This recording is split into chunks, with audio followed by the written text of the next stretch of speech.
Universal law of gravitation क्या है? Universal law of gravitation, ठीक है बेटा, क्लियर? इस यूनिवर्सल लॉ ऑफ ग्रेविटेशन को पहली बार बताया था न्यूटन ने। किसने? साइंटिस्ट का नाम है न्यूटन। क्या नाम है? पहली बार उन्होंने प्रपोज करा इसको और बताया इसके बारे में कि basically what is universal law of gravitation. Universal law क्या है ग्रेविटेशन का? तो उसमें बताया गया कि each and every object of the universe, ध्यान दो बेदर, each and every object of the universe attract to each other with a force. ठीक है, कि इस पूरे यूनिवर्स में जितने भी ऑब्जेक्ट हैं एक दूसरे को किसी न किसी फोर्स से वो अट्रैक्ट करती हैं। क्या करती हैं? जैसे ये मार्कर दिख रहा है, ये बोर्ड दिख रहा है, ये मार्कर और ये बोर्ड आपस में एक दूसरे को अट्रैक्ट कर रहे हैं। क्या कर रहे हैं? किसी न किसी फोर्स से। ठीक है, हम दिख रहे हैं, मार्कर दिख रहा है, बोर्ड दिख रहा है, तो हम लोग आपस में एक दूसरे को क्या कर रहे हैं? अट्रैक्ट कर रहे हैं। क्या कर रहे हैं? समझ आ रही है भैया बात? Yes or no? लाइक ये कैप हो गया, ये पेन हो गया, ये अट्रैक्ट कर रहे हैं एक दूसरे को। ठीक है, विद अ फोर्स, किसी न किसी एक फोर्स से। ये वॉल दिख रही है सामने, वो वॉल और मैं दिख रहा हूँ सामने, आपस में अट्रैक्शन है। क्या है? ठीक है, तो बताया इन्होंने ईच एंड एवरी ऑब्जेक्ट। कौन? Each and every object of the universe attract each other with a force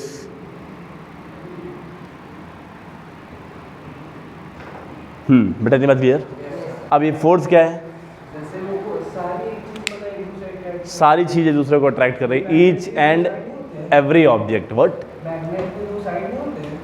नहीं, वो मैग्नेटिज्म तो अलग है बेटा, थोड़ा सा मैग्नेटिक फोर्स तो उसकी ओन प्रॉपर्टी है मैग्नेट की। ठीक है, यहाँ हम लोग न्यूट्रल ऑब्जेक्ट्स की बात कर रहे हैं।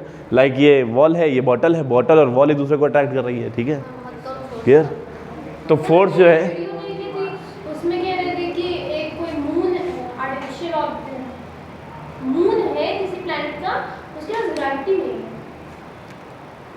ग्रेविटी नहीं है? हाँ, हो सकता है बेटा। Attract each other with a force. किससे अट्रैक्ट करता है? फोर्स से। विच इज, कौन? विच मतलब force is directly proportional, directly proportional to the product of their masses. ध्यान दो, इधर बात नहीं करो। Product of their masses and inversely proportional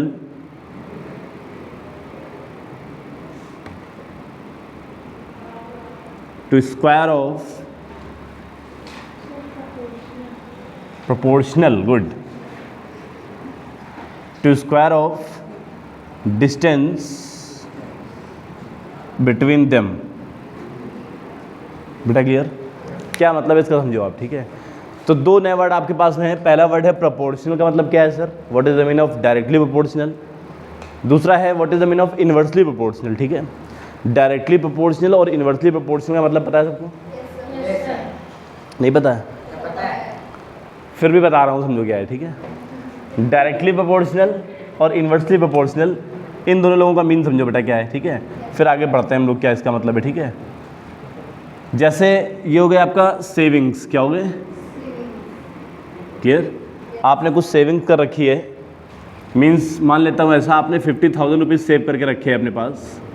ठीक है, इमेजिनेशन। ठीक है, it is a strong imagination. क्या है? ठीक, 50,000 रुपीज़ सेव करके रखा है आपने अपने पास, और आप गए हैं कहीं पर, मॉल गए हैं कहीं पर घूमने। क्या करने गए? ठीक है, क्लियर? समझ आ रही है बेटा बात? वहाँ पर आपने शॉपिंग करना स्टार्ट करा, कई सारी चीज़ें खरीद ली, लाइक ड्रेसेस खरीद ली कई सारी, और कई सारी चीज़ें। तो जितने नंबर ऑफ आर्टिकल्स आप यहाँ पर खरीदोगे, बोलो बेटा, है ना, जितने नंबर ऑफ आर्टिकल्स यहाँ खरीदोगे उतनी सेविंग्स कम पड़ेंगी। बोलो बेटा, उतनी सेविंग्स कम होंगी। ठीक है, क्लियर बेटा?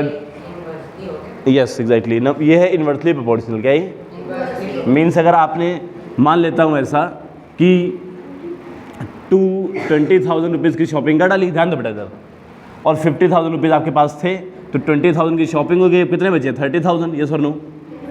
अगर 30,000 की शॉपिंग हो गई तो अभी बचे 20,000, यस और नो। अगर 10,000 की, सॉरी बेटा बात नहीं करो, 40,000 की शॉपिंग अगर होती है तो बचेंगे 10,000, क्या बचेंगे। अगर 45,000 की शॉपिंग होती है तो आपके पास बचेंगे 5,000, कितना।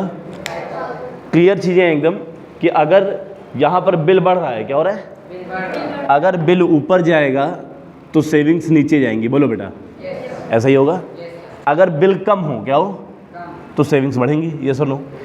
It is called inversely proportional. क्या ये एक आर्टिकल अगर ऊपर जा रहा है तो दूसरा नीचे जा रहा है, इट मीन्स दैट ये इन्वर्सली प्रोपोर्शनल है। क्या ये बेटा क्लियर हो रही बात। अगर एक आर्टिकल नीचे जा रहा है दूसरा ऊपर जा रहा है, या एक ऊपर जा रहा है दूसरा नीचे जा रहा है, तो it is called inversely proportional. क्या ये यस और नो, गुड। अब डायरेक्टली प्रोपोर्शनल समझो बेटा क्या है।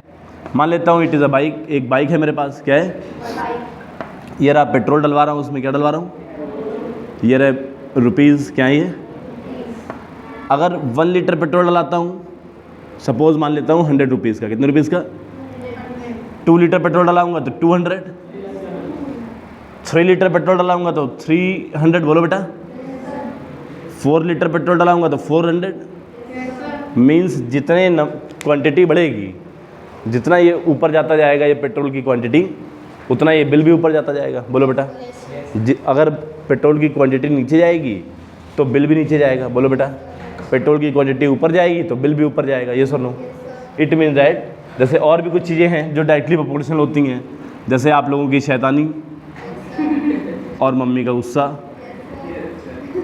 शैतानी और हम लोग के नंबर इन्वर्सली प्रोपोर्शनल है।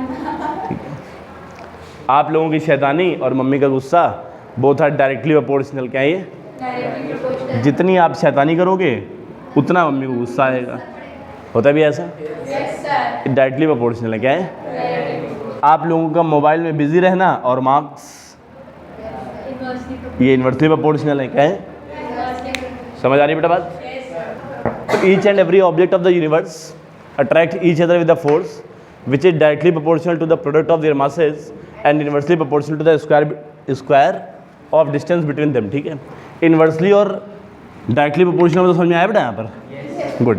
देखो क्या है, which is directly proportional to the product of their masses. Suppose there is a body A, क्या है, एक ए बॉडी है एक, और there is another body B, क्या है, and distance between A and B is R, क्या है। Suppose the mass of body A is m1 and mass of body B is m2, बेटा क्लियर। तो according to universal of gravitation force, what, force is directly proportional to the product of their masses. जो mass दिया गया है उस मास का जो product है वो डायरेक्टली प्रोपोर्शनल है फोर्स के, किसके, मीन्स ये रहा फोर्स और ये रहा डायरेक्टली प्रोपोर्शनल और मास का प्रोडक्ट, क्या रहा बेटा, क्लियर, ये सुनो। नीचे लाइन लिखी हुई है and inversely proportional square of distance between them, इन दोनों लोगों के डिस्टेंस के स्क्वायर, ये रहा डिस्टेंस का स्क्वायर, और इन्वर्सली प्रोपोर्शनल को बेटा ऐसा लिखते हैं, ऐसा, क्लियर, समझ आ रही बात, ये सुनो। अभी डायरेक्टली और इन्वर्सली प्रोपोर्शनल समझाया है। इक्वेशन नंबर 1 और 2 को कंबाइन करा बेटा, f is directly proportional m1 m2 upon r square, clear. इस f के नीचे इस f को नोट करा, और जब इस डायरेक्टली प्रोपोर्शनल के साइन को हटाते हैं उसकी एक इक्वल लगा दें, क्या लगा दें, तब एक कांस्टेंट आता है, क्या आता है, यहाँ पर जो कांस्टेंट आया है it is a capital G, क्या ये, capital G m1 m2 upon r square, clear बेटा, समझ आ गई बात। f क्या है, वहाँ पर फोर्स है, क्या है, m1 और m2 वो दो ऑब्जेक्ट हैं जो एक दूसरे में अट्रैक्ट हो रही हैं, r उन लोगों के बीच की डिस्टेंस है, g क्या है, तो where capital G is universal constant या ग्रेविटेशनल यूनिवर्सल कांस्टेंट, ठीक है, यूनिवर्सल ऑफ ग्रेविटेशन था बेटा, ठीक है,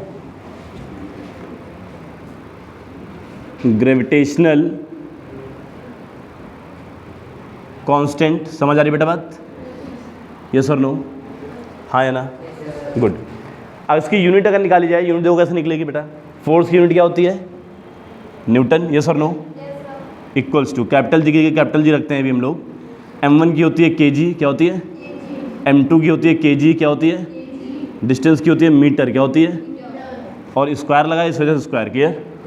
मीटर स्क्वायर ऊपर आएगा तो Newton metre square upon kg square, ये हो गई g, क्या हो गया? It is a unit of g, क्या है बताइए? यूनिट, क्या है बताइए?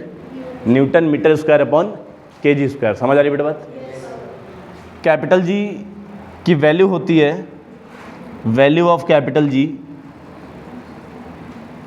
Is 6.67 into 10 to the power -11। समझ आ गई बेटा बात?